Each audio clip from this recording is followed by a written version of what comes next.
นស្រោคលៀនស្រែឃ្លានម៉ែឃ្លានពងឆ្ងាយគ្នារួននៅកំព្រីពលករធ្វើការក្រៅស្រុកគ្រួសារក្រីក្រគ្មានដីស្រែរាល់ថ្ងៃកើតទុក្ខបារម្ភព្រួយខ្លាចម៉ែពុកនៅស្រុកគ្មានអ្នកមើលថែមកដល់ស្រុកគេការងារមានពេលសំរាំស៊ូទ្រាំលំបាំងខ្លាញ់គ្មានប្រាក់ញើពុកម៉ែ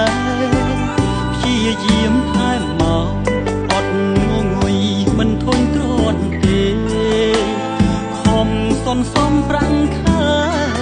ពុកម៉ែធ្វើផ្ទាំងទិញដី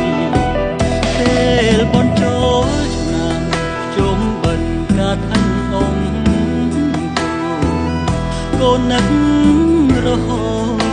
នៅស្រុកធ្លាប់ជុំពុកម៉ែសប្បាយខ្លាំងណាស់តែពេលនេះមិនបានទៅទេអារម្មណ៍ក៏មិនស្ងប់ដែរនៅស្រុកខ្មែរពេលបនទីមានផ្ទះមានស្រែពុកម៉ែរស់នៅបានសុខ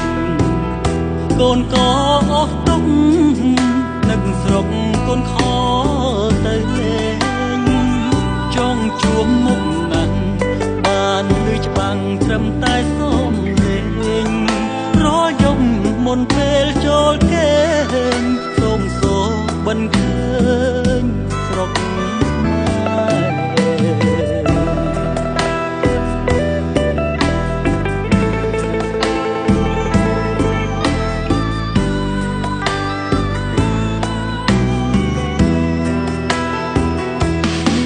ផ្ទះមានស្រែពុកម៉ែរស់នៅបា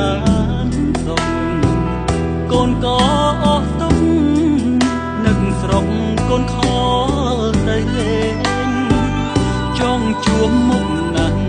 បានលឺច្បាំងត្រឹមតែសំលេងរយំមុនពេលចូលគេងសូមសូបិនឃើញ